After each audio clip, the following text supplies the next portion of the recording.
¿Qué significa ir a la escuela en medio del desierto? ¿Qué aprende una generación que nació lejos de la tierra de sus padres? ¿Y cómo se educa para un futuro que políticamente todavía no existe? En el suroeste de Argelia, cerca de Tinduf, viven desde hace décadas miles de saharauis en campamentos de refugiados.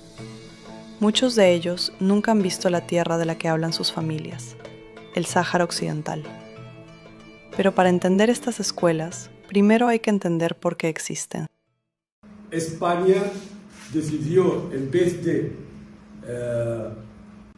cumplir con su promesa con las Naciones Unidas y los saharauis, organizar un referéndum de autodeterminación como decide todas las resoluciones de Naciones Unidas. En vez de eso, y con cómplice de Estados Unidos como cómplice, Francia y otros países, España decidió retirarse del país a raíz de un acuerdo que se llama el acuerdo tripartito, donde tres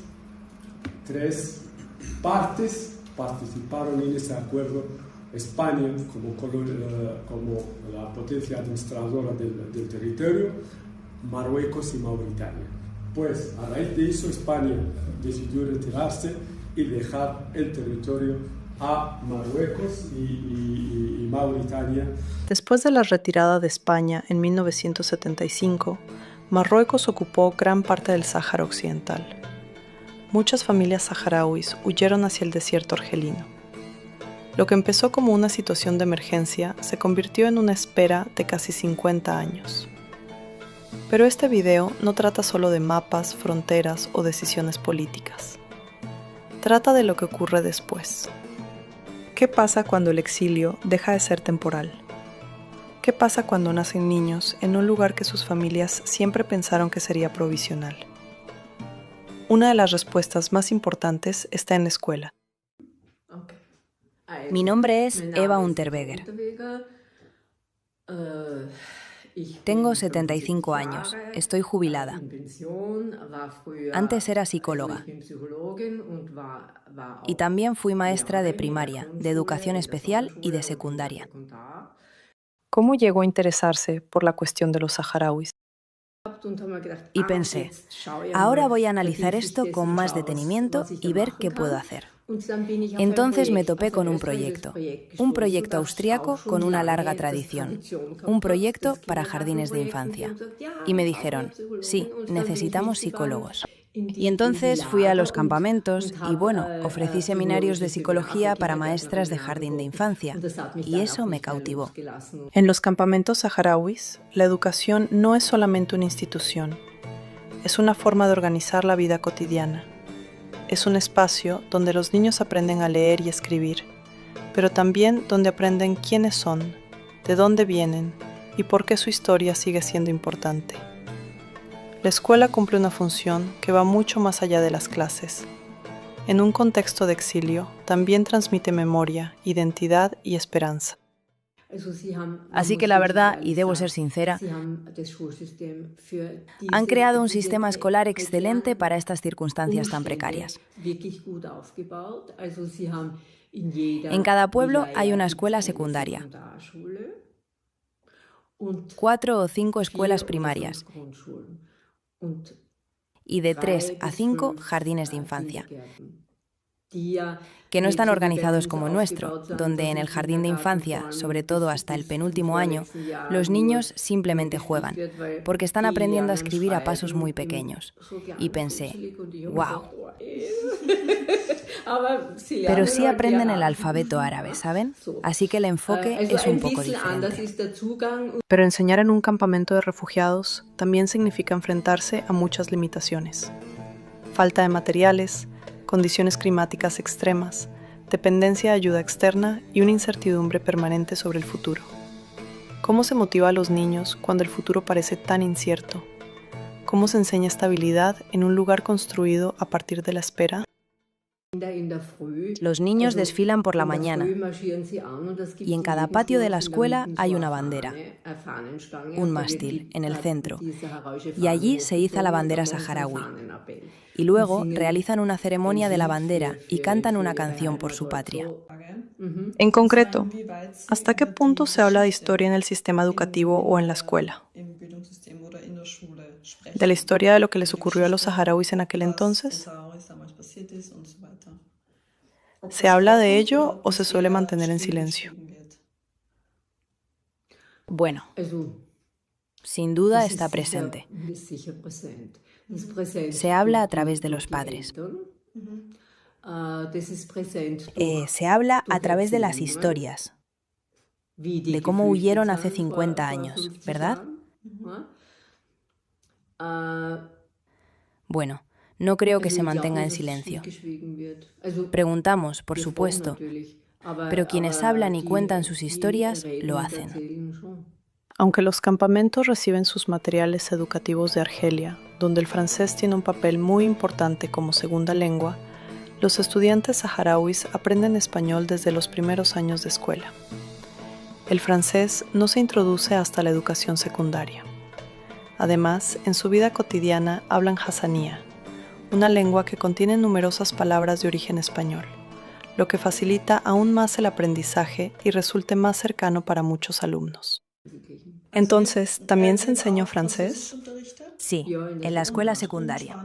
¿Y el español también? Sí, el español es la primera lengua extranjera. ¿Y el francés viene después? Después viene el francés. El francés se enseña en la secundaria. Eso es interesante sobre el español, porque el español, bueno, esta lengua coloquial, el hasanía, está salpicada de expresiones españolas, ¿sabes? Y el hasanía es la lengua que usan a diario los hablantes, y lo hablan naturalmente en casa. Y luego tienen que aprender árabe. Aprenden a leer y escribir en árabe. Y empieza, en parte, aprendiendo el alfabeto árabe ya en el jardín de infancia. Y sí, así. Y luego, en primero de primaria, aprenden a leer y escribir en árabe. Y luego, en segundo de primaria, aprenden el alfabeto latino y el español. Y eso es un poco intenso. ¿Cuál es el mayor desafío en estos momentos para el sistema educativo en el exilio? Desde una perspectiva sistémica, creo que el mayor desafío es la falta de dinero. No hay dinero para pagar a los profesores, porque si estuvieran bien pagados, se les podría exigir más. Esto resulta difícil desde la perspectiva de los docentes y también desde la perspectiva de la formación del profesorado, porque no es muy detallado. Lo difícil también es, sí, la rotación de profesores, ¿no? Que los buenos se van y cuando que ellos porque no pueden mantener a una familia con ese dinero. Creo que reciben 30 euros cada 3 meses o algo así.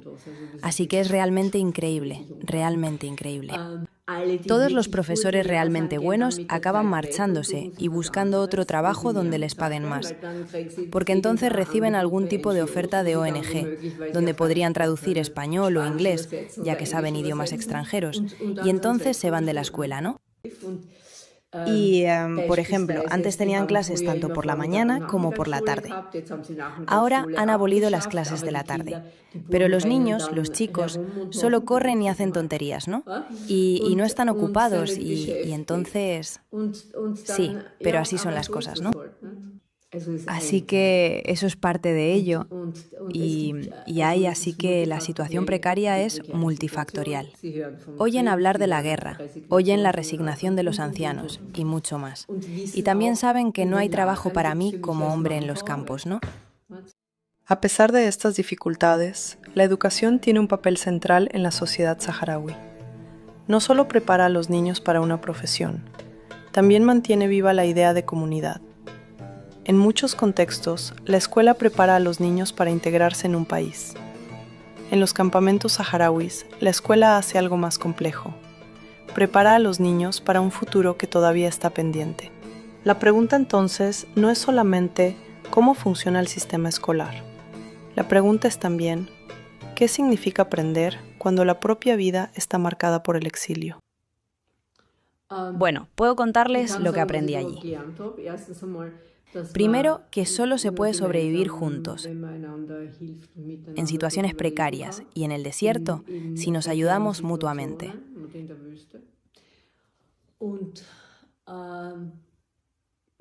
Y bueno, lo segundo es que, si no lo hacemos, el pueblo saharaui no es tan numeroso. Aún así, tienen que dispersarse para sobrevivir, ¿no? Así que simplemente tenemos que asegurarnos de hacer nuestra parte en África, de que la gente de allí pueda vivir bien, eso, y no explotarlos. Y siempre hacemos eso, ¿no? Y quiero decir, simplemente nos olvidamos del pueblo saharaui. Lo olvidamos en la conciencia internacional. Pero aún así, el conflicto es un conflicto que, si se intensifica, todo el Magreb estará en llamas. Después de casi 50 años, las escuelas en los campamentos saharauis son mucho más que aulas. Son lugares de resistencia, de memoria y de futuro. Mientras la solución política sigue sin llegar, cada clase responde, de alguna manera, a una pregunta enorme. ¿Cómo se construye un futuro cuando todavía no se puede volver a casa?